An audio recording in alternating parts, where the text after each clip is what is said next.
Hello and welcome to One Cardinal, One Cub, and One Beer. I am your very blue host, Vincent, who is wearing this shirt for the Oh, last time because the yes. baseball withdrawal is leaving He, my body now. he's getting his medicine. Yes. And the gentleman to my right is our co-host, JJ Jackson, or J Cube, as the kids call him. On the street. That's my name on the street.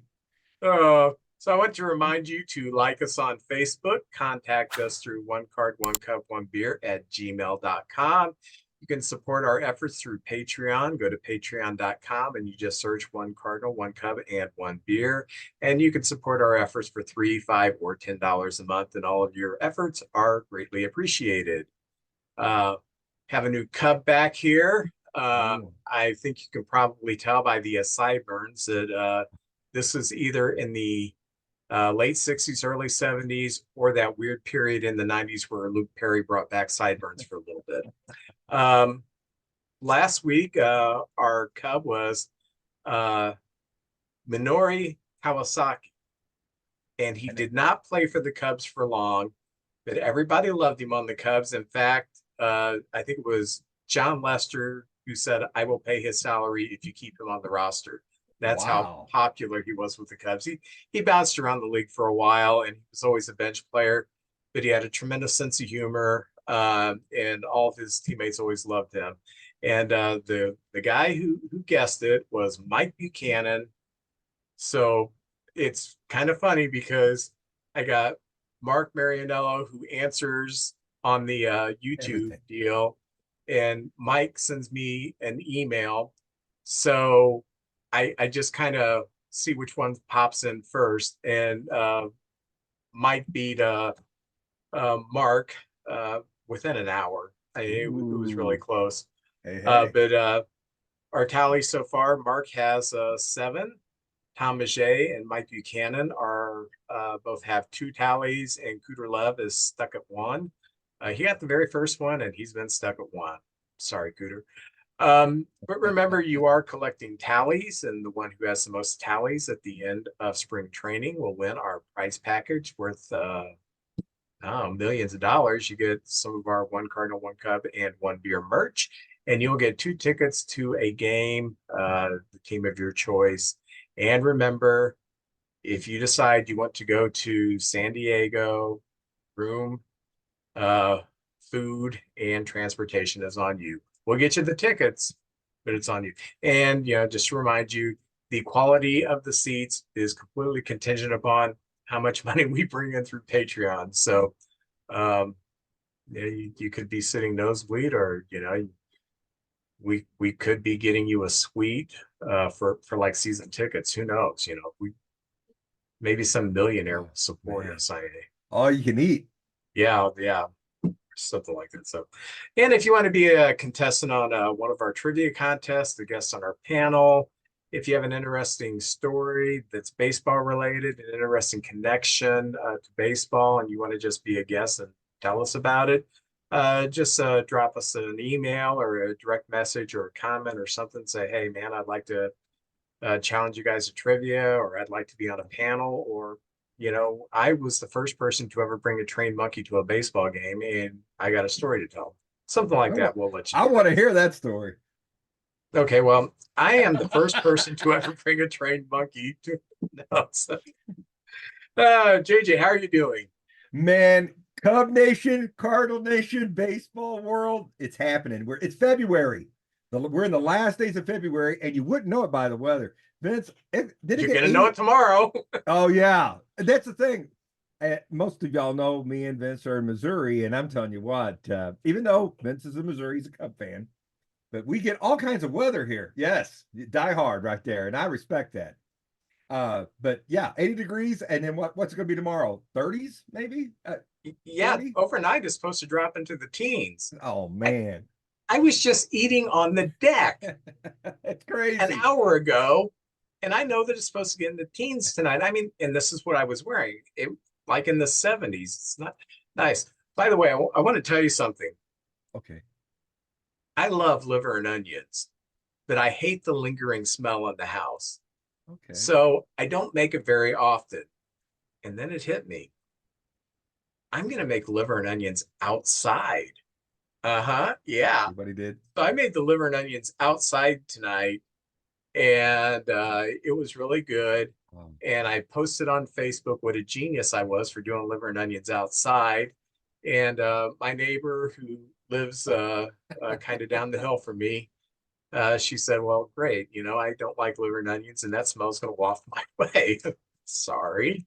Then another friend of mine said, oh, I discovered that when I was 12. I should have met you when I was 12. Well, great. Now I'm 57 and I find out about it now. Could have known about this years ago. But anyway, I really do fancy myself as a genius when it comes to making liver and onions outdoors, even though I've only done it once. I thought I had invented it. I didn't.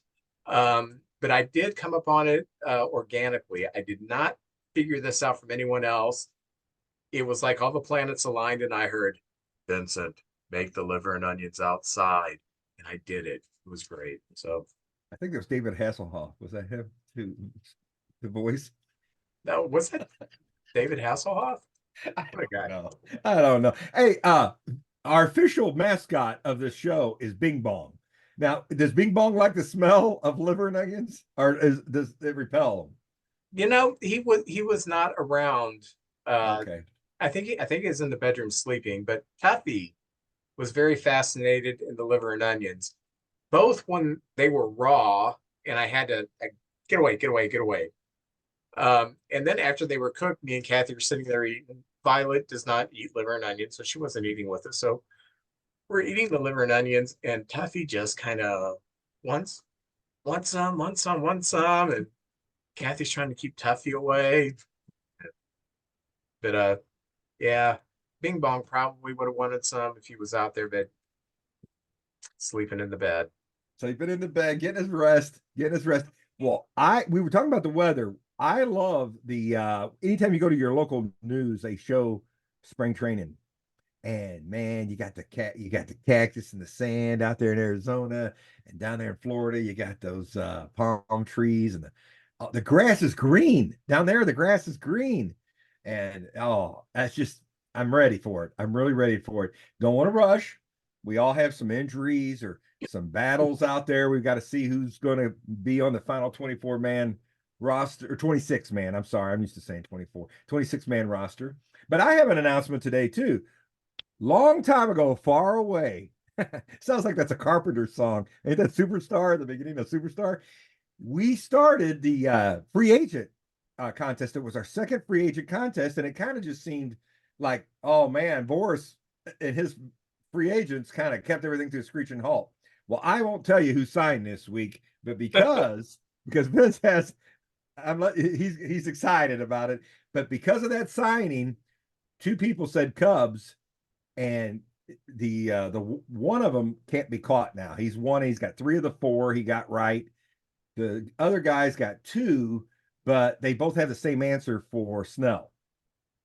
So I would like to announce the final 2 were Robbie Spear, who won last year, and Troy Lou, and Troy Lou won. So he'll be getting the Bruce Sutter garden gnome. I'll take that to him on Sunday. I'll be by his house. I'll swing that by there. So we have a winner, and that contest is officially over. So congratulations, Troy Lou.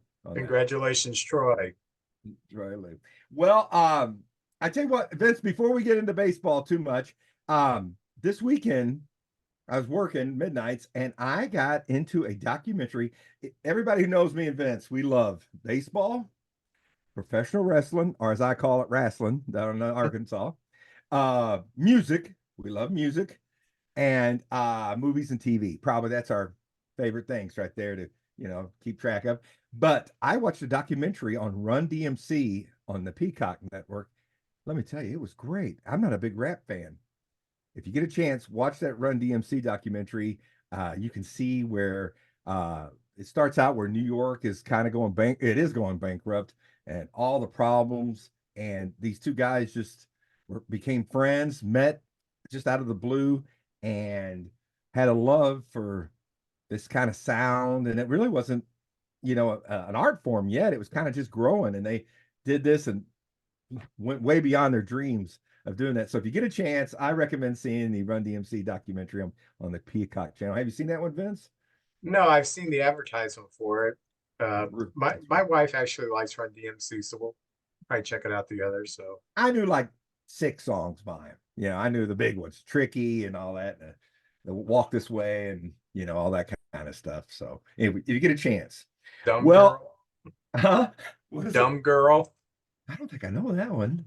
Yeah, I don't know that one. I would rap it for you, but I would sound like an old white man rapping, so I won't do I can it. do the boom. I can do the boombox. Very basic, but I can do the boombox. Oh, speaking of Peacock, Oppenheimer is on Peacock right now, Do you recommend and that? we have about a half hour left.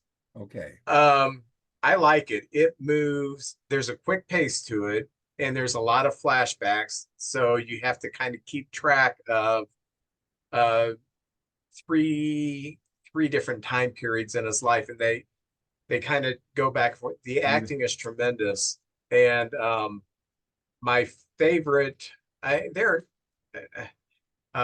what's his name? The guy who played Freddie Mercury in the Bohemian Oh, Rhapsody movie, yes. like he's in it. I don't even think he's got three lines. I mean, it's such a star-studded lineup that Robert Downey Jr. plays an admiral, and he's uh he's in heavy makeup. He's an older man, and he is really good.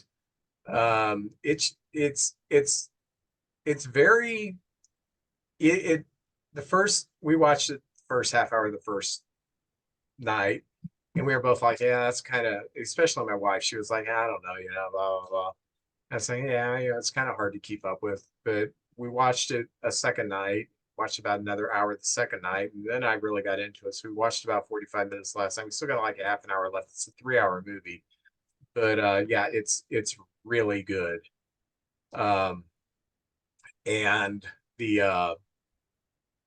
uh, they do a good job of showing you the I guess the morality that Oppenheimer and his team faced, knowing that they were creating such a destructive thing and that it was going to kill a lot of civilians. But as people who know much about World War II, um, invading Japan was just going to be a meat grinder. They were going to throw everything, including the kitchen sink, at us because we found out their resolve for fighting when we were doing the island hopping, Mhm. like Wake Island, Iwo Jima, stuff like that. So we knew we got the mainland, even the civilians would join in and they would fight. So we had been doing a lot of firebombing. Uh, we hadn't done an invasion yet, and they decided in order to save American lives and a lot of civilian lives, we have to drop the bomb. And it was really it's really good. We got about a half hour left, and I didn't know much about Oppenheimer. Um, yeah, I kind of like the last name. I It's can close to Hopper, so That's right. it, Throw it a little timer on there. I would recommend that. Yeah, it's not the Barbie movie, not quite as deep as the Barbie movie, but it's a light comedy.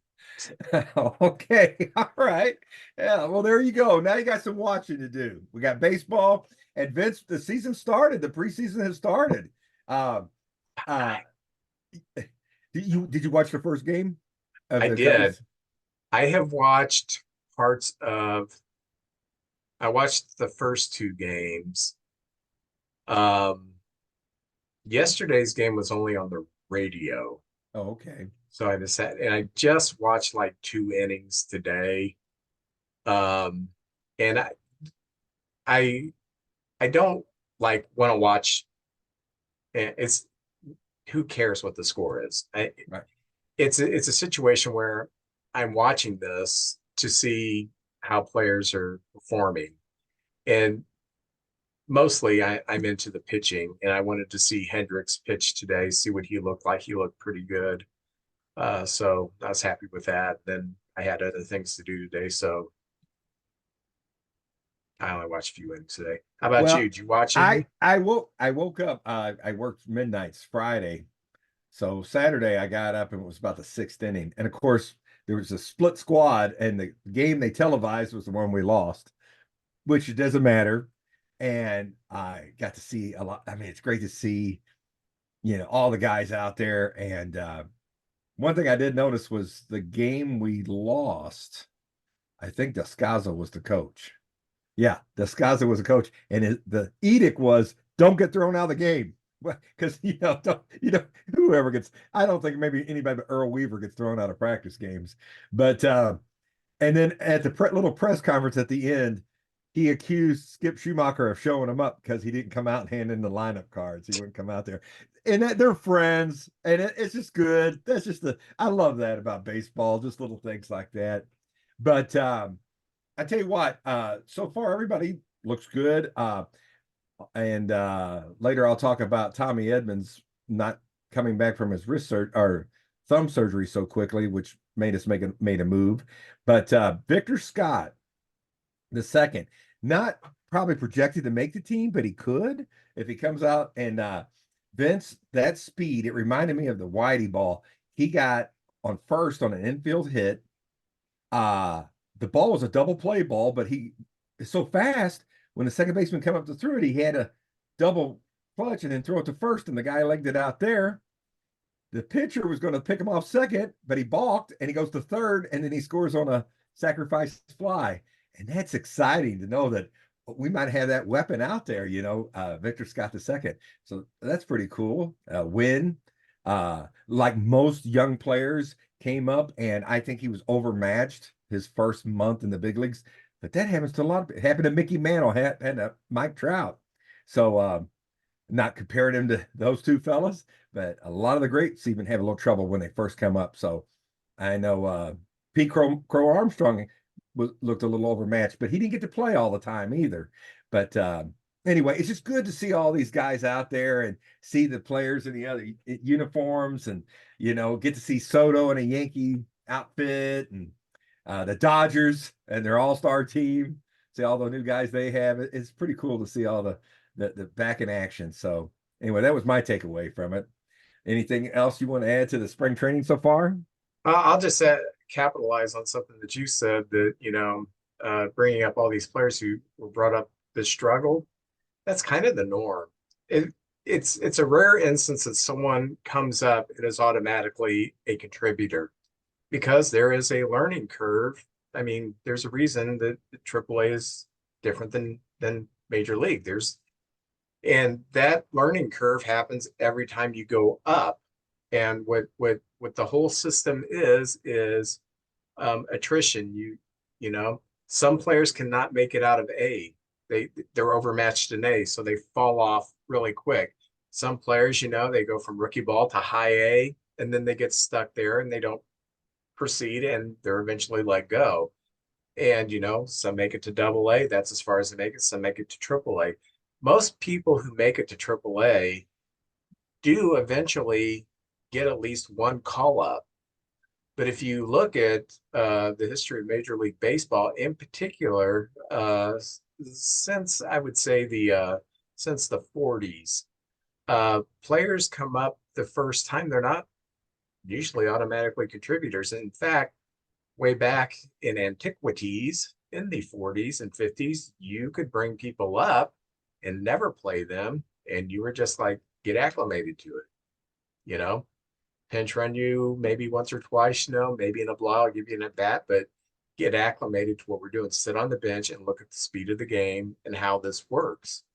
And that's the way a lot of people are introduced. That's why it's so hard to figure out who's going to be rookie of the year. I mean, Max called Corbin Carroll last year, which was spot on, but that is such a hard thing to call, because you never know how much of an adjustment period someone is going to need when they get called up. So just that. And then sometimes a rookie of the year, that's it. That's their best year. The league adjusts to them, and then it's up to them to kind of readjust. I mean, it's a beautiful thing, but it's hard. And to stay in the big leagues, I'm amazed at people like Ernie Banks and Stan Musial. You got a line of guys behind you trying to take your job every year. And it just gets harder and harder. But some of these superstars, I mean, they're just heads and tails above everybody else. But I've seen I remember one time the Brewers had a rookie of the year, Pat Listash, and that's kind of it. After that rookie year, you never really heard of him again. He was probably out of the league in a couple years later. And I think So he went to the Yankees, and then he coached some. But yeah, you're right. After his rookie year, it was Cubs had Jerome Walton win Rookie of the Year in '89, and then he he looked like never. he was going to be, yeah, he looked like a perimeter all-star kind of player that rookie year is. Yeah, oh, you asked who the Cubs emergency catcher is. I still don't know, Oh, but okay. I did remember this last week. At one time when Jerome Walton was playing for the Cubs, like in his second or third year, he was the emergency catcher for the Cubs. Who would have So thought? I never knew that one. I yeah, never knew that one.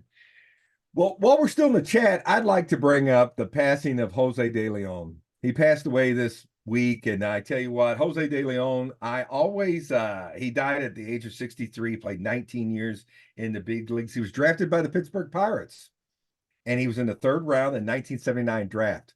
You know, Vince, we're getting old. I remember 1979. I mean, these players have already come, gone, and I just want to celebrate these players. But he had an 86 and 119 record, 86 wins, 119 losses, a 3.76 ERA, which is very good in anybody's standards. Uh, started, he was a starter most of his career. He did have 6 saves, and he struck out 1,594 batters. He played for a lot of teams, but of course, he was in the big leagues for a long time. Started out with Pittsburgh, went for a short time with the White Sox, came here to the Cardinals. From 1988 to 1992. I'll talk a little bit more in depth about that. Went to the Phillies and back to the White Sox, and then ended his career with the Montreal Expos. We got him in a trade with the White Sox, and we traded. Here's a couple of names. I love going through this because these names, you're like, oh my gosh, I haven't heard that name in a long time. We traded 2 players in cash to get him from the White Sox. We traded Lance Johnson, big a dog, a journeyman outfielder, very fast, good defensive player, and huge Rick. glove. Oh, really? I did not know that. Yes, he had Okay. a huge glove. I Well, that was he was a good player. He played for yes, the he Cubs a was. little bit too, and a few years I think he led the league in hits.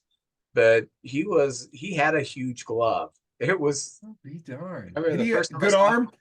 Did he have a huh? good arm? Good I don't arm in the remember his outfield? arm being good. I just the first time I saw him when he came up with the Cardinals, I thought, wow, that's a huge glove. Then he went to the White Sox, and I would catch White Sox games.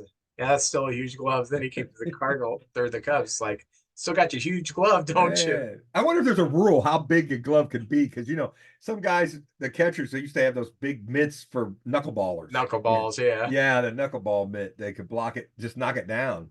But we traded Lance Johnson and Ricky Horton, who I always liked Ricky Horton. Emergency starter, mainly a bullpen guy, and now one of the voices of the St. Louis Cardinals and a classy guy. I love Ricky Horton. Nice fella.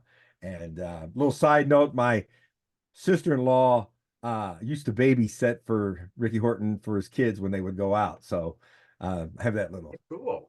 a brush with greatness right there, as David Letterman would say. Anyway, we had him, and we had him for let's see, that would have been 5 years.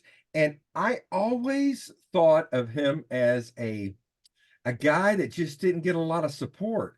There was times he had a fantastic ERA, and if he gave up 2 runs, the Cardinals would only score one. And I remember seeing a stat one time where he had the least run support. And the year that actually was one of his best years, the Cardinals were the worst scoring team in the league.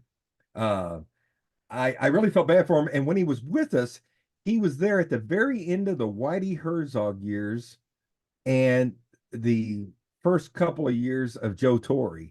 And the team just wasn't very good back then. And I always kind of felt for him, but he was by far our best pitcher. He led the league in strikeouts one year. Is And he the last Cardinal to lead the league in strikeouts? I don't know. I honestly I can't say. I would say yes, but I'm not positive on that answer, Vince. And he was third in the National League with ERA one year. He had 16 wins and 89 on a team that really wasn't that good. He had 16 wins, but he ran into a lot of hard luck, like he'd leave the game winning and then we blow it. And so I always thought the world of him. And at one time he was our best pitcher. So, anyway, I just kind of remember Jose De Leon anyway, just thought we put a spotlight on him. We released him in 92 and that's when he ended up going over to the Phillies. But it seemed like once he left, it was like Tewksbury was our best pitcher for a little while there. So anyway, Jose Completely De Leon. different pitcher. Oh, yes. I did like Tewks too, though. Yeah, with the Cardinals, the 1 year he was 7-19, 4.43 ERA, 182 innings. To have a 4.43 ERA and 182 innings, that's a pretty good season for a lot of pitchers. But the Cardinals were really bad. We were And that was 1990. And yeah, I think that was year he lost a lot of close games. Yeah. That was so bad for him. Well, you wanna hit the big news? I'll let you want to do the Cubs first. Well, let me do the transactions first. Oh, and all news. righty. Boston there's confirmed. This isn't rumor, so confirmed that they have been in talks with Jordan Montgomery. The Yankees have confirmed that they've also reignited talks with Blake Snell, and I'll get into a little bit of Boris later. Cody Bellinger has right shoulder posterior capsule strain, and that's the same injury that Kyle Hendricks had a few years ago, kept him out for quite a while. He returned to New York to receive a PRP injection, and he's expected to shut down and resume throwing in about 3 weeks. You injure an elbow, they've pretty much perfected fixing the elbow. The shoulder is still a lot trickier, so best of luck to Cody Bellinger. Sandy Alcantara is starting the season on the 60-day IL for the Marlins. That's not good news for them. Nick Ahmed is in camp. I'm just going over players who have name recognition. Nick Ahmed, he's in camp with San Francisco. Luis Velasquez is in camp with the Yankees. And I like this. Tony Kemp is in the camp with the Reds, and I hope he makes the team. I've always liked Tony Kemp. He had a little cup of coffee with the Cubs a few years ago when they were pretty good. Maybe that was the year before they got pretty good. I don't know, but he's been around for a long time. And former All-Star, and I've just always liked what he brings to the ballpark. The Miami Marlins have signed former All-Star shortstop Tim Anderson to a 1-year contract. I think it's only worth like $5 million. Wow. I mean, for a guy who before last year was a perennial 300 hitter and a stellar defender, last year he hit 245 and his defense fell off the planet. But that White Sox team was in such disarray. I've always liked Tim Anderson. I like his flair. I like his ability to get knocked down by one punch from Jose Ramirez. Yeah. But I hope he bounces back and has a contributor to the Marlins. Former Cub Albert Almora Jr., who did not play last year, is in camp with the Diamondbacks, and he was the very first round pick of Theo and Jed when they got to Chicago. And if the name sounds a little familiar, he was the one who pinch ran for Kyle Schwarber in Game 7 of the World Series in 2016 when Schwarber led off with a hit. And they had Almora at first base. And then Bryant flew out to deep right center. And Almora, instead of going halfway, stayed on the base. When the ball was caught, went to second. Very heads-up base running play. And eventually scored. And, so he kind of has a good name with the Cubs. He also, I think this was a year or two later, he hit a foul ball line drive in Houston, and this is probably the straw that broke the camel's back, putting all the netting around, and hit a little girl in the face. It was never disclosed how badly injured she was. And when he hit it and he saw the foul ball hit her, he went down in a heap on the field. I mean, it bothered him, and he's never been the same player since then. So hopefully, maybe a year off and he's in better shape. I think he last played for the Reds, so fourth, fifth outfielder. The Royals have signed catcher Austin Nola a day after the Brewers cut him loose, so he'll be backing up Salvi if he makes the team. Detroit signed third baseman Gio Urshela. Oh, yeah. Pretty good. And Hunter Strickland, the best friend of Bryce Harper, is in Angels camp. Hunter Strickland, who does not like Bryce Harper.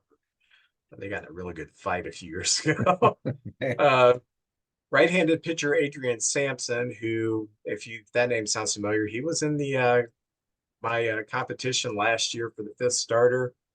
He signs a minor league deal with the Texas Rangers. And the Pirates have extended Mitch Keller. Now the Pirates have extended Keller. They've extended Ke'Bryan Hayes, and they have also extended Brian Reynolds. Fantastic. So they're building. Now they are the Pirates, they're bound to screw something up, but it looks like maybe a light's went on that, hey, maybe we should extend our young talent and give people a reason to come to the ballpark. So that's just kind of the transactions of note that have went on this week. And yeah, you got any Cardinal news? Anything going on in Cardinal land? Huh? Yeah, I was gonna add one thing. You talked about the netting. When they first talked about putting netting up, I was like, oh no. Oh, I didn't know it was now you don't even recognize it, Vince. I Oh didn't know it yeah. was going to be so sheer that you can see through it. I mean, I was expecting like chicken wire. I don't, me, pretty basic, but I didn't know it'd be so fine that you could just see it and didn't even if they got a camera back there, you don't even notice it, So that was a great thing they did there. And I've seen people on their phones and they're not even paying attention. And man, you get a screamer down there, I'm surprised more people didn't get hurt in ball games. So that Well, is a they've good thing. done that in the minor league stadiums too. And when Max and I went to Des Moines last year, we were on the front row right by the dugout. And yeah, it's kind of like you don't worry about it anymore. And I mean, used to be, you had to have your head on a swivel, especially sitting in that lower bowl, like from first base on down the line, third base on down the line. You had to really look out for that. Um, it's sad that, someone a child was severely injured for them to finally decide that this is going to be protocol in Major League Baseball, but it's probably going to save some lives down the road. Too, back in the old days, I guess I'm talking 60s and forward, the stadiums had more foul territory. And to make it better viewing and a better experience for the fans, you're almost right on top of the field now. And before, it had to travel a ways to get to you. But now, I mean, they foul ball back. And if that net ain't there, the high dollar seats, you'd be getting hurt. So I think they changed a lot of things too, the way that they fit the fans in there and all that too. Because I've never got to set that close. I'm usually in the bleachers or something like that. Well, Boy, let me just do one more sure. story. I had a friend whose dad was friends with Mike Shannon when I was growing up, Oh, and he would cool. get tickets right behind home plate. And one time, Matt asked me to go to a game, and I was like, "Oh my gosh, yes!" Because poor kids like me always sat in the bleachers, and here I was, right in back of home plate. You'll remember this guy, hard throwing. I think it was a right-hander, Roy Thomas, a Oh, pitch for the yeah. Cardinals. Short career, but yeah. Yeah. And Ellis Valentine, all-star right fielder for the Expos, comes up the bat, and Thomas hit him in the face. And we were maybe 20 feet from it. It was sickening. You could hear the bone shatter, and you could just see the blood start pouring out. And tell it, I've had no desire to sit behind home plate since then. I was like, and it derailed Ellis Valentine's Career. career. I mean, he still had a career, but it wasn't on the trajectory that it was before then. But yeah, Roy Thomas was hard throwing and didn't have a whole lot of control. That's why he had a very short career. And boy, he hit Valentine in the face Hmm. right in front of my eyes. There's a lot of innovations in baseball. We ought to go over that sometime. I know the batting helmet. Well, that's an innovation, but now they have that piece that comes over your face, so if the ball comes in on you, it won't hit your face. Because I remember Jason Hayward with the Atlanta Braves got hit hard one time, and it was like you said, a sickening sound, a lot of blood, and Hayward stayed. I think he tried to stay in the game, but they had to take him out because he just it was bad. So, Yeah, catchers, helmets, all that, everything's changed a little bit, and it's all for the better. It's kids are just, I mean, these players are just, I call them kids. They're just bigger, stronger, faster than they were in the old days.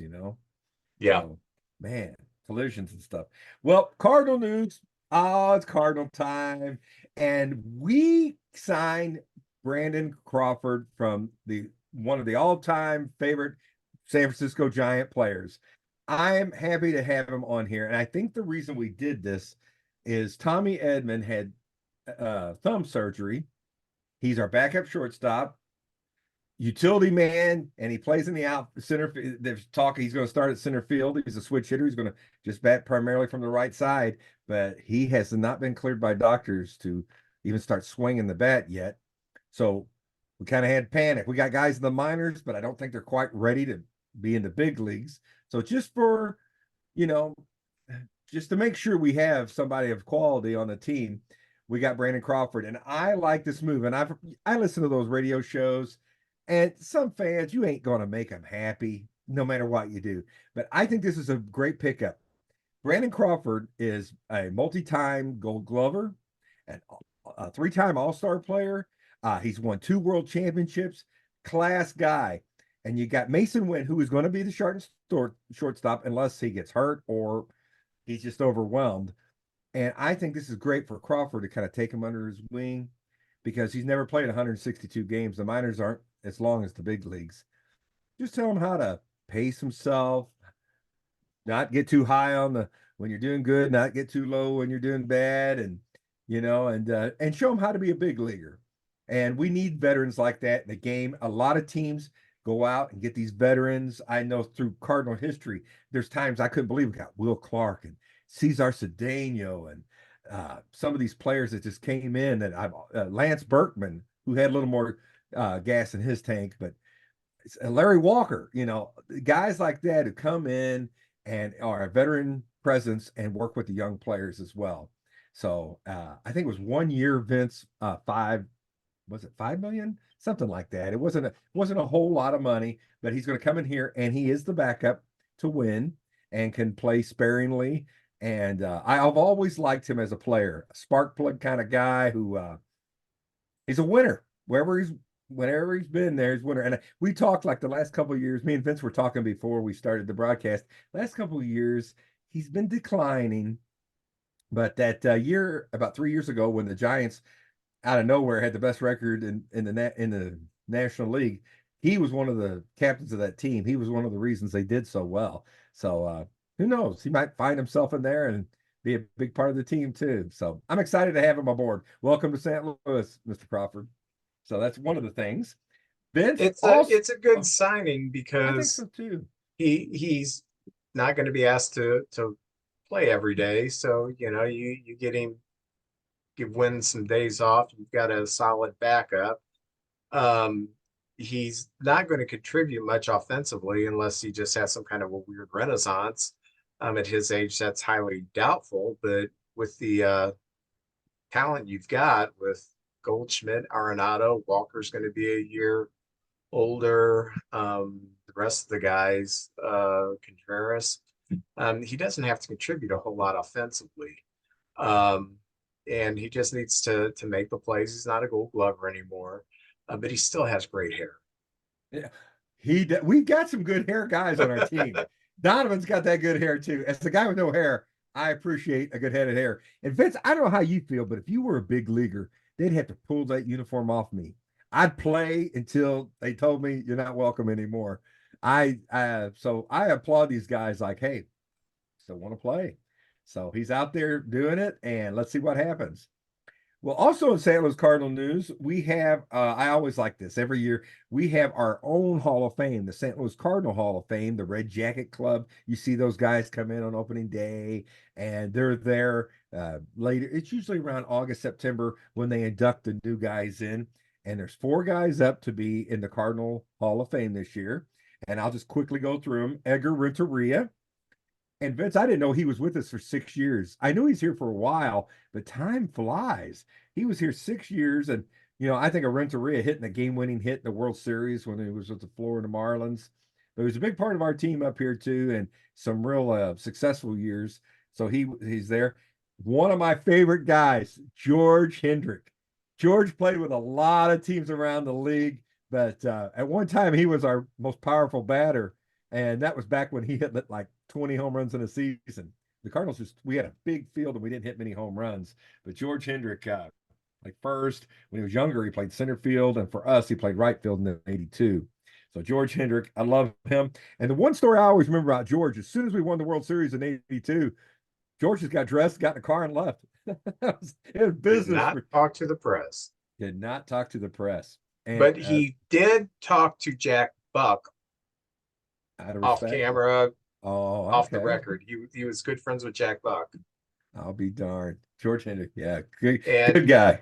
his son played college basketball for Cal Oh, I didn't uh, know that. in the late 80s. Todd Bozeman's team, when it went to, I think, the Elite Eight, his son was a starter on that with, uh,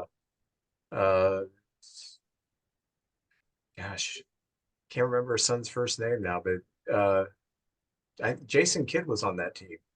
I'll Uh, be darned. but yeah, George Hendrick was a big basketball fan. His son played big time college basketball. Well, I know he played all around the league, like Cleveland. I got some 1971 cards, and he's with the Cleveland club then. Cleveland, Oakland, Oh, Pittsburgh. yes, during the big years of Oakland too. Yeah, California Angels there when they had that.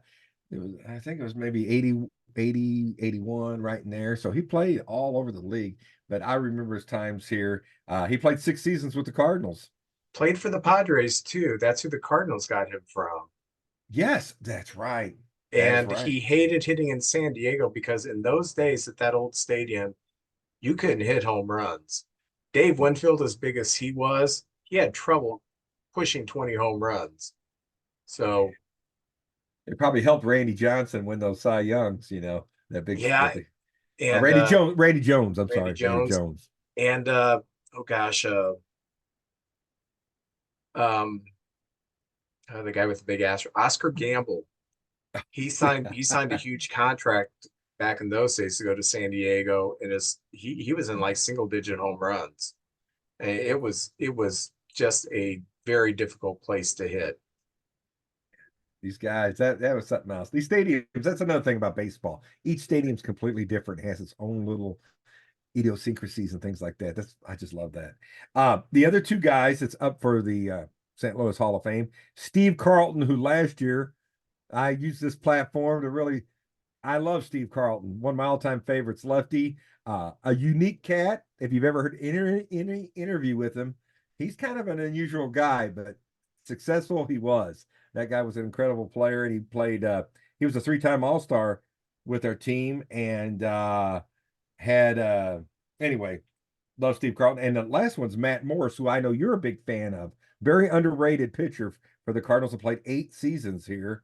And one year he was 22-8. So all 4 players deserving, but I'd like to see who makes it. And of course, I would vote Steve Carlton. That's me.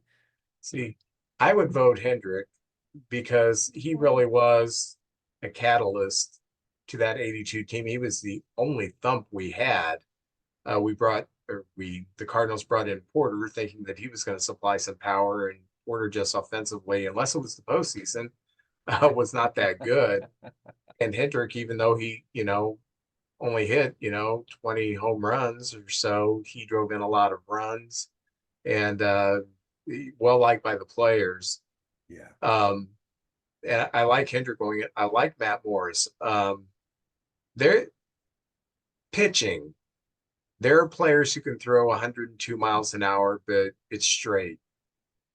Morris, I don't remember how hard he threw, but everything in the zone had movement. His fastball had movement in the zone. His breaking ball moved very well in the zone. And if you can get your ball to be moving when it's crossing the plate in the zone, you're going to give up a lot of weak contact. And he could strike out people, but that was his what I liked about him. I like pitchers who really know how to get the ball to ride or sink, or their breaking ball to break a little bit more, put it on a few different planes, and just get some good movement in the strike zone. And that's what I was a huge fan of Chris Carpenter, because everything in the zone moved.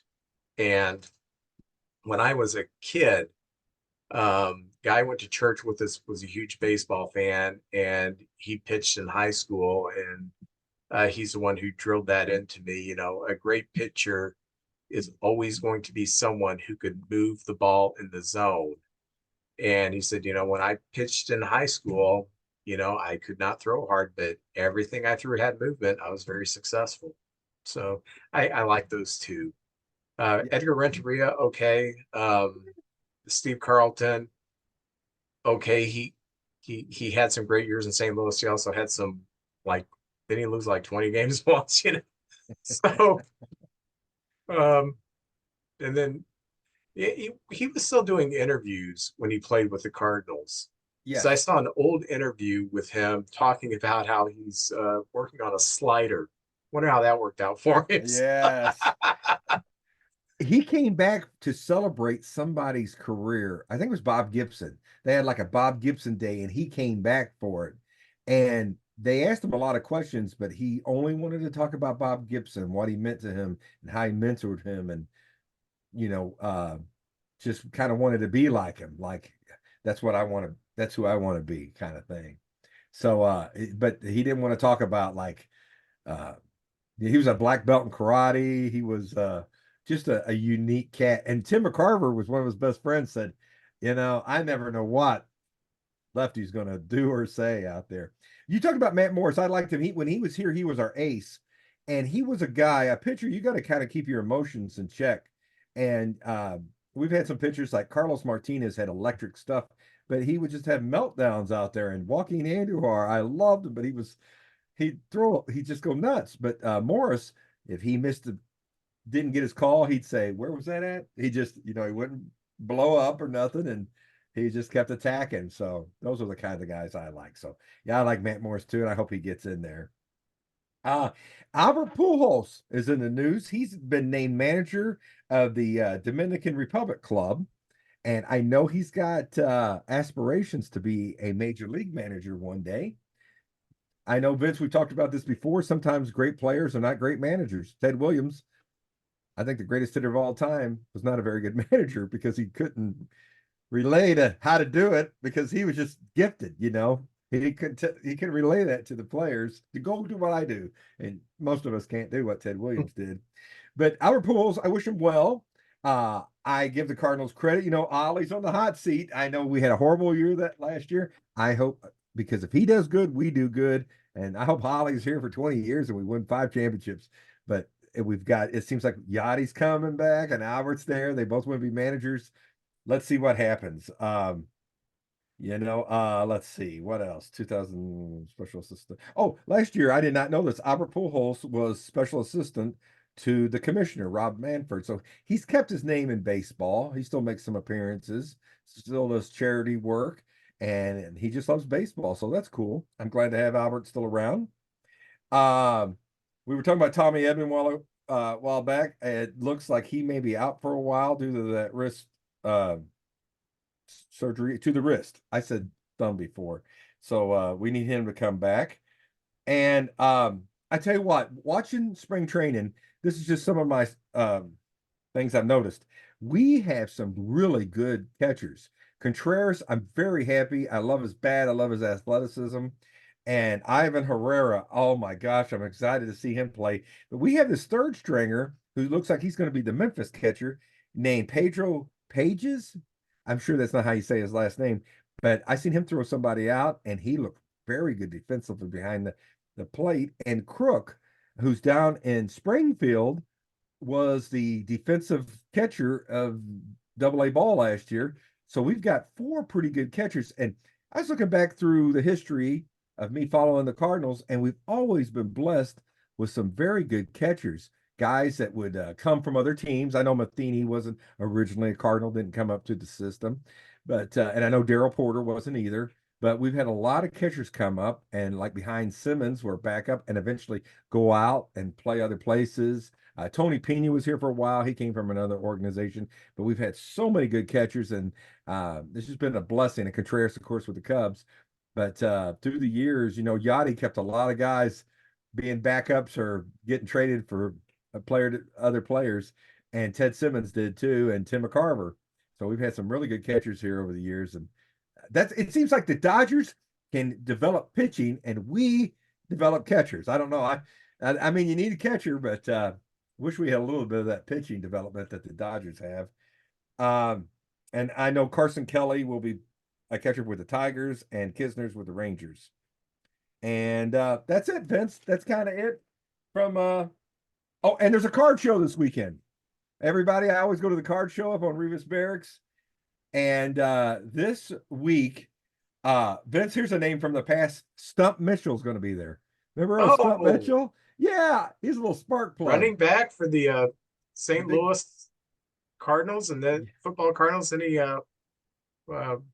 went to Arizona too. I think he played a few years still in Yeah. Arizona. Oh, yeah, he was good. I loved watching him play. And then the two baseball players that's going to be there, Art Howe, who I did not know played as a player with the Cardinals. I did not know that. I So didn't either. I knew him as a Houston Astro. But the reason I say that they had a picture of him and it looked like the guy you have behind you with the sideburns. I think Art Howe still might have some of those sideburns, but I know him more as a manager through the years. So anyway, Art Howe's going to be there, and of course the one Jack Clark, Jack the Ripper. That was the guy who was the power source in those mid '80 teams for the Cardinals. So he's going to be there, and basically that's it from Cardinal news right there. Well, getting into Cub news, the Cubs and have a first baseman, former All-Star Garrett Cooper in camp on a minor league deal. So we have Mervis, we have Mike Bush, we have Garrett Cooper, we have a couple other guys that we've got like a million first basemen in camp right now, and I don't know why, but yeah, I do. I'll get into it in a minute. Christopher Morel, I have watched him play third base, and he is vying for that starting third base position. There's still fans who want us to get Matt Chapman. I'm not a huge. I could just see a Chapman contract getting bad pretty quick, because his offense is going to. He's still a great Gold Glove third baseman. And if we did have him at third, easily have the best infield in the National League. But Morel, so far, he's made all the plays at third base that he needs to make. So, of course, he's only playing like 3 innings, at a time. So, get a couple of bats, get a few ground balls this way. So far, so good. And the Cubs have traded left-hander pitcher Bailey Horn, who was on our 40-man roster, to the White Sox for right-handed pitcher Matthew Thompson. Why would we make that trade? That sounds like, I can make that trade. Because we had to make room on the 40-man for our newest free agent signing. Cody Bellinger is back, baby, and I am so happy about it. The Cubs waited it out until there was nobody left that was going to offer him a viable contract. And then Boris started talking to them. And what they did was they came up with a situation that is a win-win for the Cubs and for Bellinger. There's still a sentiment that maybe Bellinger's year last year was above what he should be doing. Um, Pacoda's got him, I think, like 267, 25 home runs, something like that. Um, so what the contract is, it's an 80 million 3-year contract. Now, the first 2 years, it's a $30 million contract, and that last year it's a $20 million. So he has an opt out after the first year, he has an opt out after the second year. So what is this a win-win for? From Bellinger's perspective, I'm going to make good money this year. I'm going to make $30 million this year. I'm going to be filthy rich. That's $17 million I made last year. This is almost twice that. And if I rake again, I can just go back onto the free agent market and say, look, I've done this for 2 years in a row. I am back, baby. You need to sign me. Give me this big contract, because he still won't be 30 years old. Or if he doesn't have such a good year, he has the only option. There's not a club option. I think this is where Boris won when he said, okay, we'll do opt outs, but we have to have the options. And the Cubs said, okay, you can have the options. And I'll explain in just a minute why the Cubs are comfortable with that. So if he has a subpar year, he can come back and make 30 more million. Okay. And if he really sucks, that's okay. He can come back and make the last 20 million if he's washed up as a player. But if he performs, he can opt out after the first or second year, and he can go back relatively young into free agency and make a lot of money. So it's good for Bellinger. What it's really good for the Cubs for is because if Bellinger does not perform as well as he did last year, then this is a 3-year contract. It's not going to be plugging up these players who are trying to make the team. If Bellinger falters, we still have PCA for center field. We still have Mike Bush at first base. We still have um, uh, Owen Casey, who's going to be playing first base. We still have Kevin Alcantara, who's going to be starting the year in Double-A. We still have all these great prospects that with this kind of contract, we're not going to have to say, well, Bellinger's here for 7 years, so we might as well look into trading so-and-so. Don't have to do that. So this gives us a lot of flexibility. If Bellinger is playing first base, PCA, Mike Tauchman, center field. If Bellinger's in center field, first base, we have Mike Bush. We have Mervis if he performs. We have all these other options that we've brought to camp. We have Patrick Wisdom. So no matter which position Bellinger plays, we have enough flexibility that we're going to be okay. So I love this contract, and I love it for both Bellinger and I love it for the Cubs. And I think we're going to start seeing this to be a norm. Guys who go into free agency, we're going to see them getting shorter contracts for higher AAVs with opt-outs. And they can potentially make a lot more money this way if they perform. And it used to be back when the reserve clause was in, you were a slave to your team unless they traded you. And if you were a slave to that team, what you would do every year, you're on a 1-year contract, you would go and they would say, this was your statistics, and this is what we're offering you. There was very little room for negotiation because you were a slave to that team.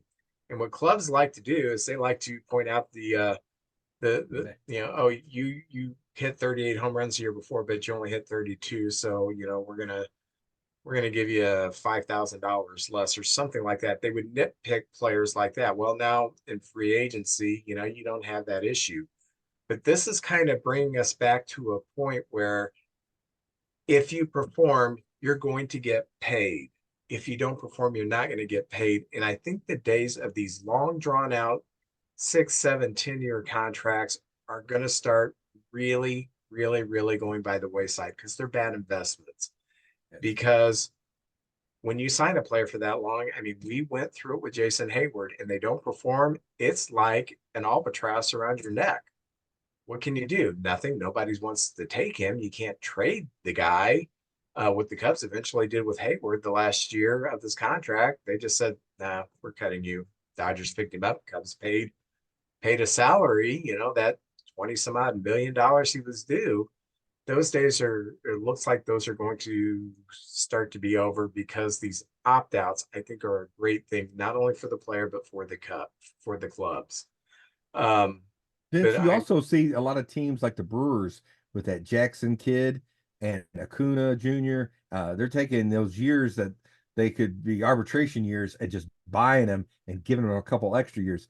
That's the only long-term contracts I think we might still see is those, like a second year player, like a Jordan Walker, where we might go ahead and just get a 7 year deal. And then he'll still be a young man when he can go free agency. But I think you're so right about that, those big contracts, because you don't know what kind of player you're going to have 8 years down the road. Yeah, if you're a player who went to college and you graduate when you're 22, you spend 2 years in the minors. By the time you make it up to the big leagues, you're 24.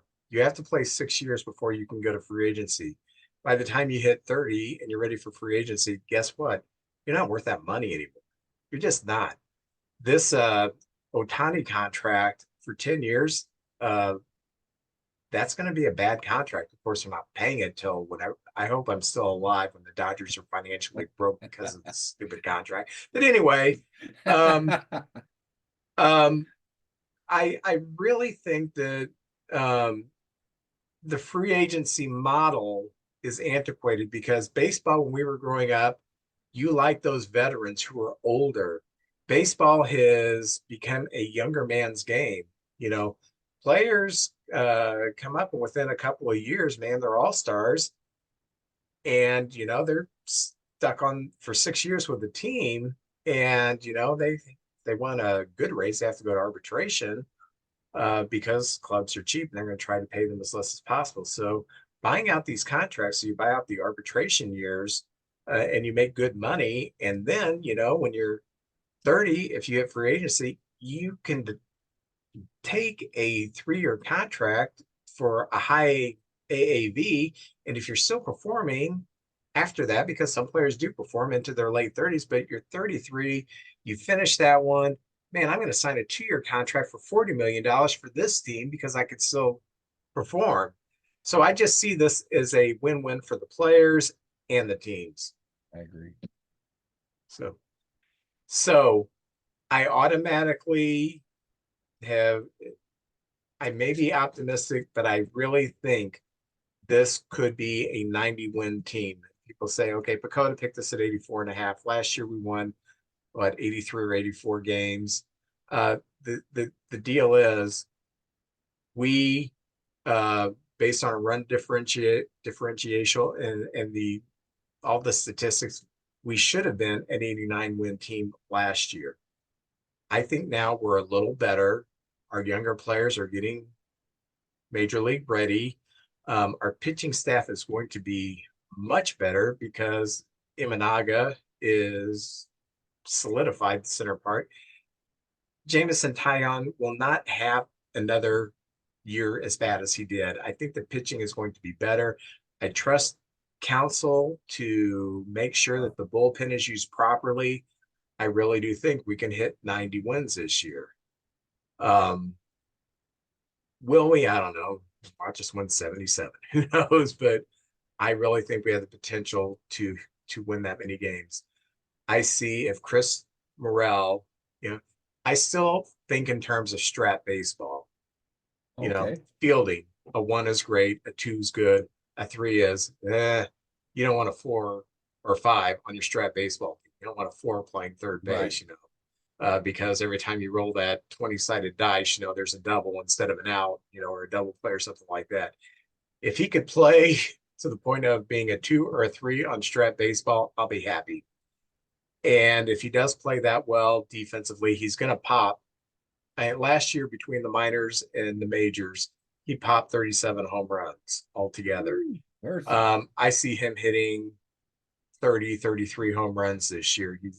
He's got that kind of power. And I see Seiya Suzuki, the second half of the year, Seiya Suzuki was dynamite. If you extrapolate that to a whole season, he's a 30 home run guy, 285 hitter, 340, 350 on base percentage. So I just see us gelling more as a team and approaching that 90 wins. So, you know who else is happy about Brandon Crawford going to the Cardinals and Cody Bellinger going to the Cubs? He's just a positive guy. That's got to be Jeremy Connor. Jeremy Connor. He's our man. Comes a time in every man's life when he needs some advice on relationships.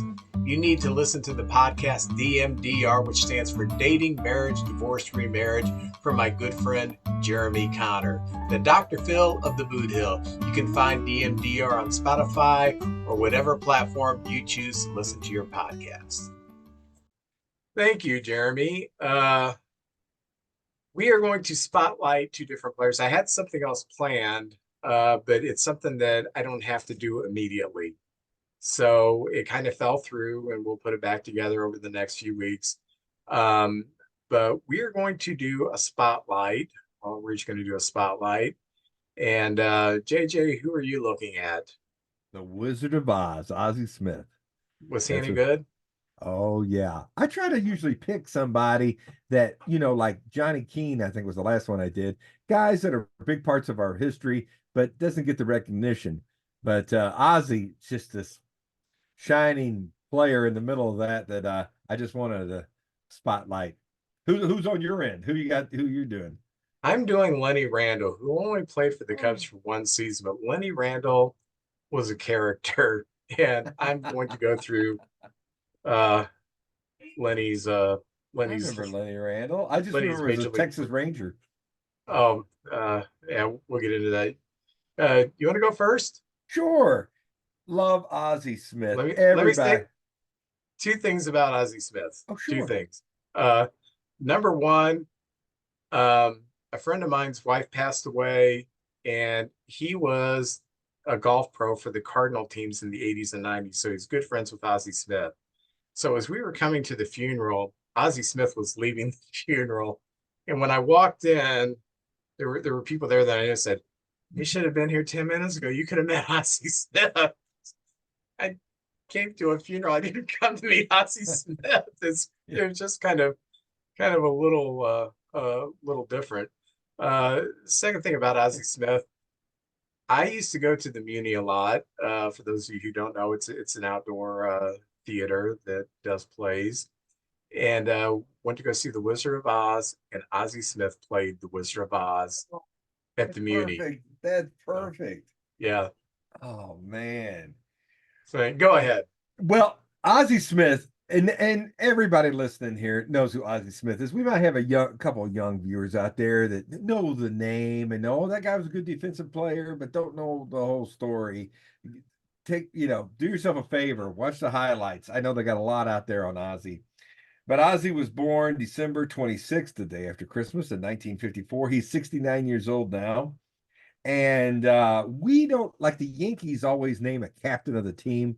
Well, Ozzie Smith, even though he wasn't named the captain of the Cardinals, he was the captain of the Cardinals. He was the guy on the team that everybody looked to. First of all, I was going to show a few things.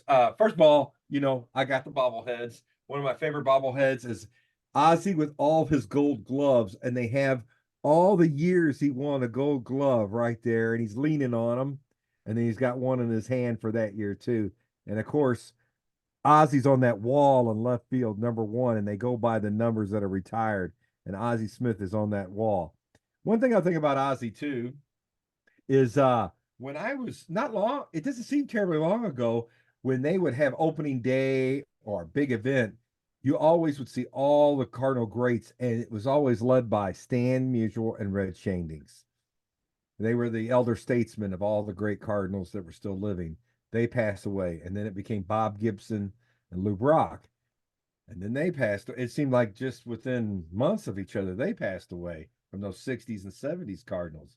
And now Ozzie Smith is the greatest living Cardinal, I think. Albert Pujols but Ozzy played, and both of them didn't play their whole careers here, but I'll get in that in a minute. And the other thing is Ozzy really leaned into the whole wizard thing. There was a famous poster from the 80s of him as a wizard, and they got a bobblehead of that. And look, he's magically keeping the glove in the air right there. So that's pretty darn cool. So Ozzy's pretty cool with his persona.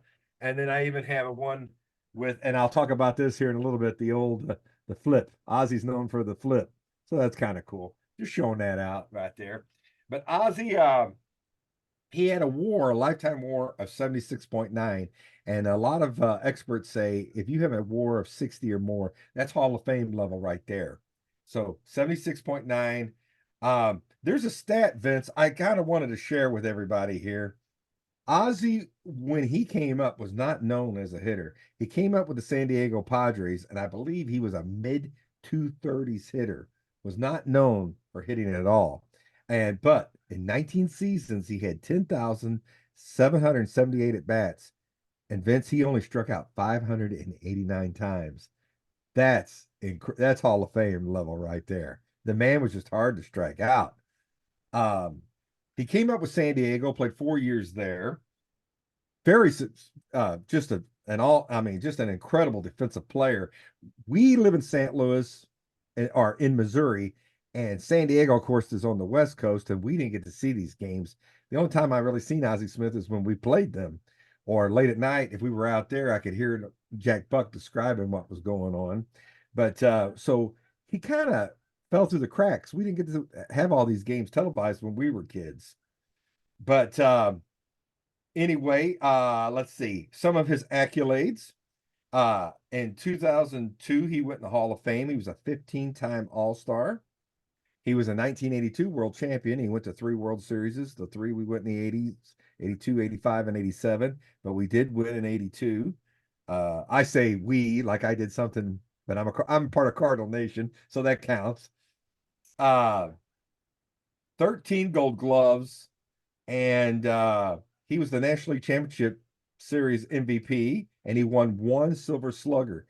And the reason I bring that up with San Diego, he averaged 231 batting average. And when he came to St. Louis, he was the final piece in that puzzle. That when he came over in the winter of 81, he in 82, that was that magical year. The press was picking the Mets, and we were just this team that, the Mets had all these superstars on it. And the Cardinals and Whitey just ran like it was. Oh, you guys don't realize the whole team would run. I think everybody but Daryl Porter would run the bases and steal bases. We had a backup catcher who stole home. I saw a game in Wrigley Field when I was in the Navy where on one pitch we stole 4 bases because, yeah, one year Coleman overslid the bag and then got in a rundown and won the rundown. And Willie McGee was the trail runner. It was just crazy. And the defense, and the Cardinals were big on defense, but it was led by Ozzie Smith. When he came here, he was a light hitter. And Whitey Herzog said, I just want you to play defense. You don't worry. Do your best. But they had a bet. And of course, these are millionaires. These are guys who've got a lot of money. But they had a bet. Anytime Ozzie hit the ball in the air, he owed Whitey $1. And anytime he put it on the ground, Whitey owed Ozzie $1 because he had a better chance of legging it out. And he made himself a pretty good hitter, too. In his years here, in his 15 years with the Cardinals, he was a 272 hitter. So he went from batting 231 up to 272. Stolen bases was in his arsenal. Stole 580 bases here with the Cardinals. And one year he did hit 300. So Ozzie was here from 82 to 96. I'll just go over some of the highlights and everything because Ozzie was just here forever. I think I link Ozzie with those 80s teams, but I also link him with Ryan Sandberg of the Cubs because every year at the National League when the National League All-Star team would be called, you would have Rhino at second and Ozzie at short. I don't know how many years we had that combination, but I just linked those two Long together. time. Yeah, and it was a great, I won't call it feud, but it was a great rivalry is a better word. The Cardinals and the Cubs. And In those 80s, we probably got the upper hand on the Cubs in those years, but there was other years the Cubs had us, but always a very good rivalry. And I just really enjoyed those years. Uh, like I said, three World Series they went to. I think of the Willie McGee commercials at the end of their career. They were both kind of going out together at the same time. Willie had left and came back, and they did commercials where they were old men and they were talking about the old days. And Willie, who's not a real outgoing person, would call him the Gizzard instead of the Wizard. And it was really cute to see those commercials. Um, Ozzy became a kind of a superstar outside. He was so big of a baseball player, he had a lot of notoriety. He was on a Simpsons episode where Homer's boss put an all-star team together, and Ozzie Smith was one of those players. And I would see Ozzy on the baseball bunch with Johnny Bench, showing kids how to field and uh, do the double play. Now, a lot of people who watch baseball nowadays don't realize this, but they can't go in and take out the guy on the double play now. Well, in Ozzy's day, they could, and they were trained to break up the double play. And Ozzy was so acrobatic, you didn't know if he was going to jump, move to the right, move to the left, but he was so acrobatic you really couldn't take Ozzy out of the play. And I think maybe the best player ever seen at stretching out, bouncing off the turf, and coming up and throwing the guy out. Now, Vince, I've been wrong on a lot of things. And when we got Ozzie Smith, we made a trade because Ozzie was having contract problems with the Padres, and we had Gary Templeton. Gary Templeton was a very good player, much better hitter than Ozzie, but he had some problems here in St. Louis too. You can look that up. But anyway, we made a swap there, and at the time I was like, oh, what were we doing? I mean, Ozzie Smith, yeah, he's a great fielder and all, but man, we got rid of Gary Templeton. What do I know? That's why I'm a fan and I don't make these moves. Turned out to be one of the best moves the Cardinals ever made. Uh, and then Ozzie kind of had a falling out with the Cardinals there at the end. In 96, that was when Tony La Russa came aboard, and they got Royce Clayton to battle Ozzie for the shortstop spot because he was there in his last years. And there was talk that he might even go to another team. He stayed here, and he actually had a better spring training than Royce Clayton. And I like Royce Clayton, nice guy, but Ozzie should have got the more of the share of the playing time, and Royce did more of the playing time, and Ozzie kind of held that to Tony La Russa. So during those Tony La Russa years, you didn't see Ozzie around the ballpark much. But after Tony left, Ozzie came back, and he's a big part of the Cardinals now, and he's always at the ballpark and doing charity work and just kind of a face of the past of the Cardinals and the present, doing a lot of stuff there. And Yeah, just to interject, the issue was at the beginning of spring training, La Russa said that this is an open competition. that's And right. Ozzie had a heck of a spring, and Clayton did not have a great spring. And um, it basically La Russa wasn't true to his word, and Ozzie was not appreciative of that. No, and you didn't. I never saw him around the ballpark all those years, 96 to 2011. You hardly He ever seen him. he did for I think one season. He did color commentating during the La Russa years. It may have been a year or two after he retired. He was not good at it, which is No, nothing against him. There are right. players who are just not good at, not everybody who goes into the broadcast Broadcasting. booth can do it. It's very difficult. Um, but yeah, that after that stint, I think it was only a year. He just yeah, and he was pretty open about it. I'm not going when Bruce is there, so I appreciate his honesty. Oh yeah. Well, Vince, this might bring back some memories here, but I wrote down some of my favorite memories of Ozzy through the years, and one is the playoff game, the home run, left-handed, his only left-handed home run came out of nowhere. I believe it was Tom Needham Fury hit it Yeah, against the famous call by Jack Buck. Go crazy, folks, go crazy. It was just like St. Louis was hard to hit one out. Ozzie Smith did not hit left-handed home runs. He was a switch hitter, and he hit one out, and it was just like you could see the camera shaking as he's running around the bases, pumping his fist in the air. Uh, there was a play. I would put that probably. Another thing is Gene Tennis played with Ozzy in San Diego, and one time I believe it was like the last game of the year. Ozzy did the flip, and Tennis came over with him.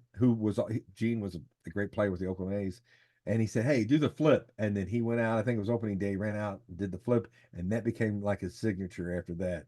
So I always think of that with Gene Tennis. Um, uh, let's see. I talked about him eluding the slides. He there's a play in Chicago where he overran the bag and he threw behind his back to Tommy Herr. And I'm sure Whitey probably would have chewed out most players, but hey, that's Ozzie Smith. And of course, it was an out. And him and Tommy Herr together were a great double play combination through those 80s years. But here's the two best things I remember about Ozzie Smith. The two big plays are things that happened. Um, Number two on my list, there was a play where it was one of those balls that were hit between the shortstop and the left fielder. Kurt Ford was running in from left field, and Ozzy's going out with his back to home plate, and they almost collided. And they both dove, and Ozzy caught the ball and eluded Kurt Ford at the same time. One of the best plays I ever seen. Ozzy was probably, I think, the best at running with his back to home plate and catching stuff over his shoulder at the shortstop position. And the number one play was not a Cardinal play, Vince. I don't know if you've ever seen this where he was with the San Diego Padres and Oh yeah. he had that afro and he's going across and the ball hit the seam of the infield and bounced behind him and he caught it barehanded and then threw across and got the out. Maybe one of the best plays I've ever seen from the shortstop position, and it happened when he was with the San Diego Padres, and that sort of became the start of the legend of Ozzie Smith. So I know I picked an easy one tonight, and but I thought, man, you know what? They all can't be the little hidden treasures. I'm going to go with Ozzie Smith. So that's my story of the great Ozzie Smith, and I would just like to thank him for all the years here with St. Louis. Yeah, I think Ozzy cemented himself as the captain of the team in '87 when they were playing the Giants in the playoffs, and Jeffrey Leonard and Will Clark was being mouthy and and um, disrespecting the Cardinals, and the Cardinals beat them. And Ozzie Smith, after the Cardinals won the series, when they went to interview him, he said, first of all, he said, we respect every team we play. That team across the diamond did not respect us. And then next year in '88, Will Clark slid into second base, and Ozzie, and I think Tommy Hurt was gone by then. I think it was You know, Okindo. I was yeah, thinking. they they almost, it was like a something you'd see in a back alley. And what's funny is Will Clark finished his career as a fan favorite in St. Louis, but Will Clark was a mouthy SOB when he was young. He He was was arrogant. angry. He was Yeah, angry. yeah. So, well, I'm going to spotlight Lenny Randle, who only played 1 year for the Cubs, but I love his story. I wish he would write a book because he's such a fascinating human being. He is a character. Lenny Randall's from Long Beach, California, and he went to Arizona State, and uh, he played football and baseball for the Arizona State Sun Devils. And those of you who know much about college baseball, Arizona State at that time was one of the top college baseball programs in the country. And I think, majored in science. He's a bright guy. But he was a first round draft pick in 1970 by the Washington Senators, and he debuted with the Senators in 1971. So he didn't play much in the minor leagues. He was maybe rushed a little bit, but he debuted with the Senators in '71. And then the Senators moved to Texas and became the Texas Rangers. So he was, that's why people think of him as the Texas Ranger. It was the same franchise that he came up with. He actually played there for quite a while. This is when I first started hearing about Lenny Randle because I didn't watch, before I got cable, I didn't watch American League games unless they were on uh, Monday Night Baseball or the game of the week. And the Texas Rangers were not that good. So you never saw them. but I do remember the story. And so I looked it up, did some research. It was spring training 1977, and he is being pushed for the starting second base job by Bump Wills. Both Oh of them yeah. both played for the Cubs. Um, and on March 28th, the Rangers were in Orlando for an exhibition game with the Twins. And during batting practice, Randall went to Rangers manager Frank Lucchese. I don't know if I want to go to a guy named Lucchese. That sounds kind of mobbish to me, but he went up to the manager, Frank Lucchese, and they got into a heated argument. Randall's side of the story is that Lucchese called him a punk. Lucchese's side of the story was, I didn't call him anything. I could just see him in an Italian accent. Get out of here, you punk, or something like that. I don't know. So Randall, Lenny did not like being called a punk, so he hauled off and punched his manager in the face Oh. 3 times. Boom, boom, Oh. boom. And he got 3 solid punches in Lucchese's face before it was broken up, which is funny because when you see Lenny Randall, he's such a happy-go-lucky guy all the time, but he doesn't appreciate being called a punk. So this put Lucchese in the hospital for a week, Oh man. and he needed plastic surgery. He had to repair, he had a fractured cheekbone, and his face was just a mess. He received bruises to his kidney and his back in the scuffle after he was hit. So the Rangers suspended Randall for 30 games, 30 days without pay, and they fined him $10,000, which was a pretty substantial fine for what he was making at that time. So by April 26th, his suspension was complete. And as soon as his suspension was complete, Texas said, we're trading you. So they traded him to the Mets for cash and a player to be named later, and he was out of Texas. If maybe he doesn't get in that fight, maybe he has a longer career in Texas because he was a fan favorite and he was pretty well liked up to that point. So it doesn't end there. The Lucchese actually filed charges against Randall for assault, and Randall did plead no contest to the charges in a Florida court. He received a $1,050 fine. The Rangers fired Lucchese on June 21st of 77, and then Lucchese turned and sued Randall for $200,000, which was very substantial at that time. Of course, Randall doesn't have $200,000 at that time, so they settled out of court somewhere in the neighborhood of $20,000. But that was when I first heard of Lenny Randall, and then he went to the Mets, so he was in our division. So when I would watch Cardinal games, and when I got cable, I'd watch Cub games. I'd see Lenny Randall, and he just seemed like a nice, happy guy. He's one of those guys who has this radiant smile, I guess you could say. So, and this is the second thing I remember about him. Do you remember the New York blackout of 1977? Yes, I Okay. remember. Uh, Lenny Randall was at the bat for the Mets Oh, I did not when know the that. lights went out. And after the game, they asked him, what went through your mind? And he said, I thought, God, I'm gone. Um, he thought God had called him home. He thought he had died in that last at bat because he's batting in front of 15,000 people at Shea Stadium. And all of a sudden, it's completely dark. What would you think? I'm dead. What happened to me? Yeah, I've had a yeah. stroke or something or a brain aneurysm.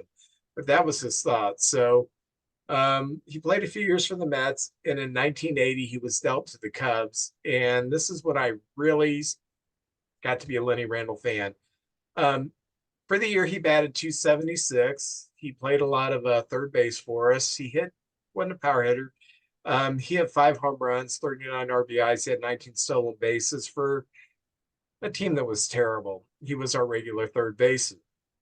But when he was with the Cubs, he would commentate the game on the bench to the other players in the Mr. Bill voice. You remember Mr. Bill from Saturday Night Oh Live? no, Mr. Yeah, Bell. yeah. So he was doing this to keep the clubhouse loose, and he was a funny guy. And they finally convinced him at least next time you're interviewed by, pregame interview by, at that time it wasn't Harry Carey, but by whomever, probably Jack Brickhouse, at least do the voice for Brickhouse. So he was interviewed and he did the Mr. Bill voice for him. It just so funny.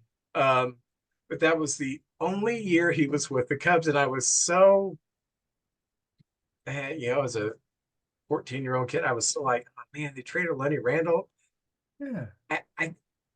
He was not a great baseball player, but I just liked him, and so he signs with the Mariners in 1981, and this is what puts him in baseball lore. Not punching out your manager, not doing a Mr. Bill voice. This is what got him to where he is forever going to be known in baseball history. The Kansas City Royals were visiting the Kingdom, which had AstroTurf, and this was May 27, 1981. Lenny's playing third base.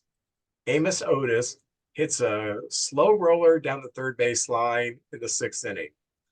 Lenny gets on his hands and knees and starts blowing the ball. And he actually blew a foul and went a foot foul. It's so funny because he picks up the ball like, hey, I went foul. So the umpire immediately disallowed the action and ruled it a fair ball and gave Otis a hit. And so Randall, after the game, in his typical joking style, was like, man, there's nowhere in the rules that says you can't blow the ball foul. There is now. But at the time, there wasn't. It was the umpire's discretion. But if kids look it up, Lenny Randall on all fours blowing the ball foul. But what I thought was so funny is when the ball went foul, I picked it up like, hey, it just went foul. It was so funny. But he was always one of my favorite players because I liked his personality. I wasn't a great baseball player, but I liked his time with the Cubs. I like a guy who doesn't like being called a punk and punching out his manager. And I just loved blowing there's other stories. The players who played with him could tell you that was behind the scenes stuff. So he actually played 12 years and he played in over 1,100 games. He had a career 257 batting average.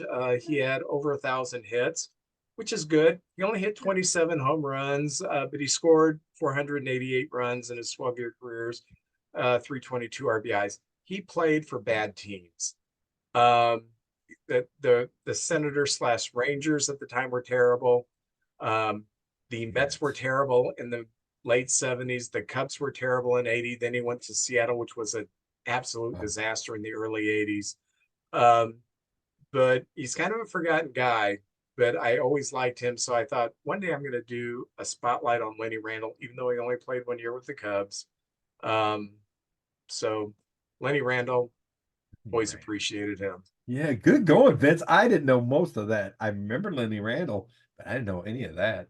Do you remember him blowing the ball foul? I do, but I didn't. I remember that play. I did not know that was Lenny Randall who did that, though. Yeah. I remember it was Seattle, and what I was amazed was the ball was moving, but he crawled alongside of it the whole way. Oh yeah, yeah, and he did it. One foul.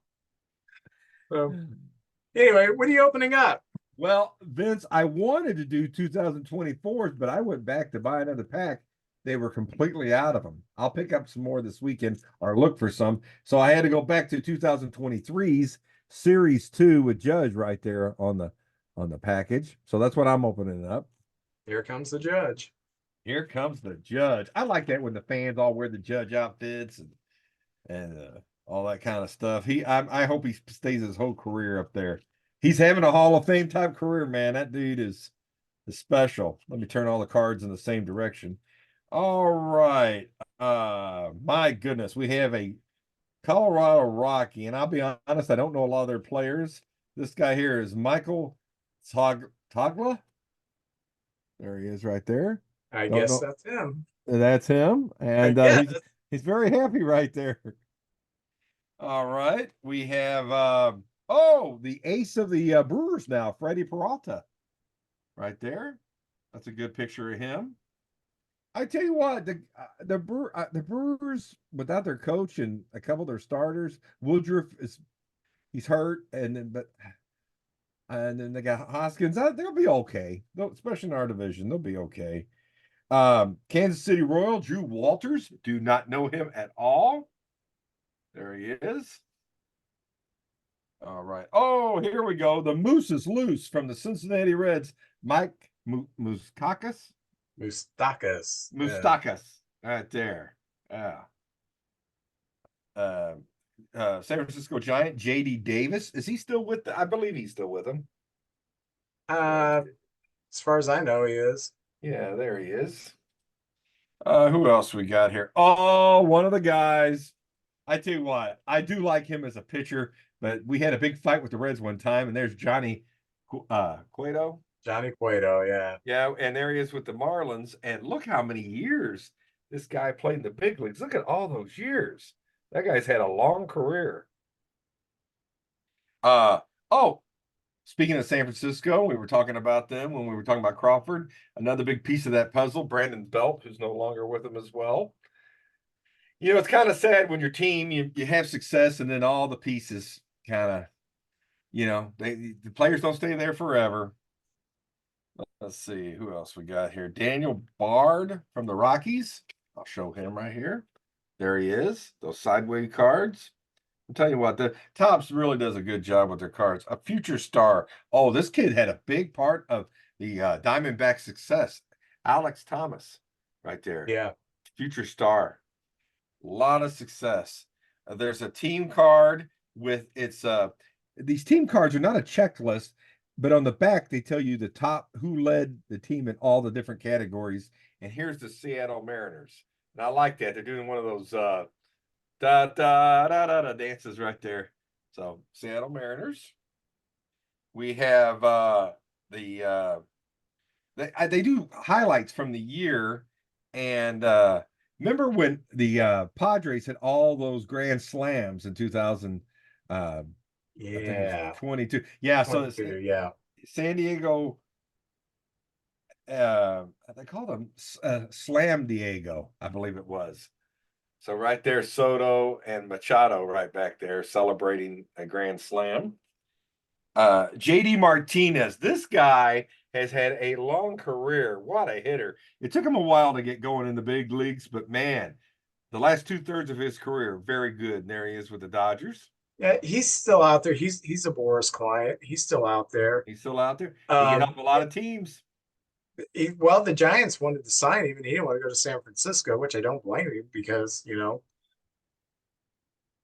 it's not easy to hit home runs in San Francisco. Like I said last week, the last time they had a 30 home run guy has been Barry Bonds 20 years ago. So, and our last one, and this is a little salute to the Cubs. They have stars of the MLB, and they have Christopher Morel from the Cubbies. yay! Right there. That's Nice a nice card, looking Chris. Yeah, nice card.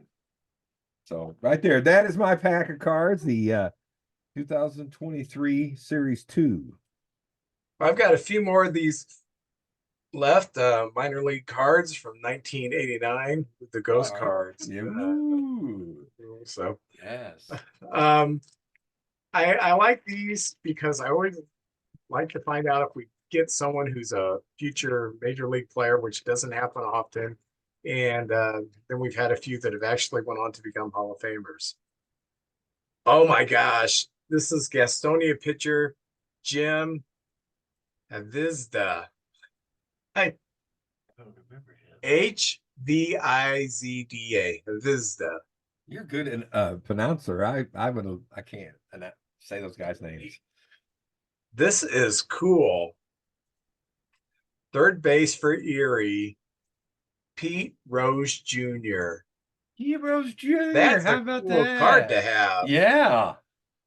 I think he went to spring training a few times. I don't know if he ever made it to the bigs.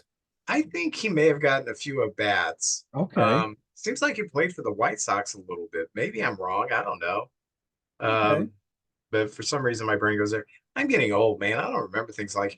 Remember when we were kids and I could tell you the Toronto Blue Jays starting lineup for 1978? Yeah.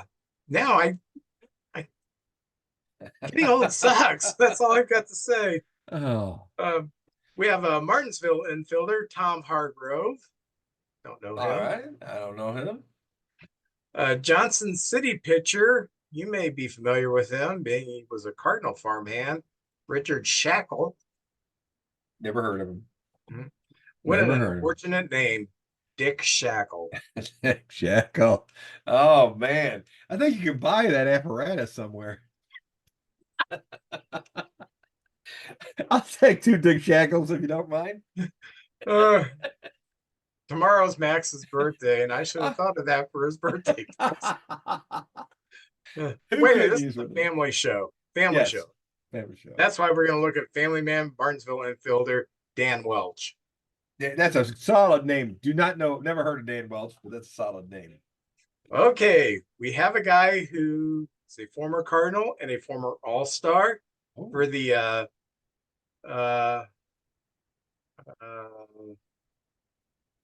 gosh, I got him in a Padres uniform. Uh, Andy Benes. Oh, the #1 pick that year. Oh, yeah. We had all the Bennis boys. All three of them were in our system at one time. From Wytheville, pitcher Eric Jocks. No. Oh, I remember this guy. Harrisburg outfielder Wes Chamberlain. I think he Philadelphia Phillies. I believe he was with the Phillies. Phillies. Yeah. Yep. Cool. So um Watertown catcher Dan Williams and Pittsfield pitcher Paul Johnson. All Johnson. So Wes Chamberlain, remember him, Andy Benes, of course, and Pete Rose Jr. So we got some interesting names here. No Hall of Famers or anything, but very good. So JJ, what you got coming up this week? Well, card show Sunday. I'm looking forward to going up there.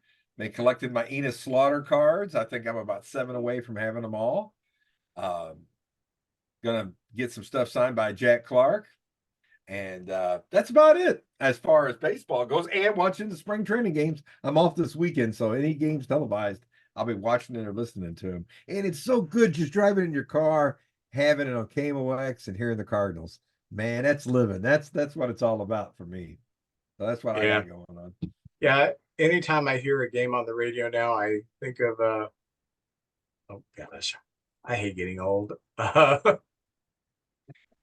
Your friend who likes the radio. Oh, Ray Hartman. Ray Hartman, yeah. Ray. Sorry, Ray. I did not mean to forget your name. But I am getting old. So anyway, so all right. Well, I thank everybody for joining us. And next week we're gonna have a killer show. We don't know what we're gonna do, but we are gonna have a killer show. So we'll see you then.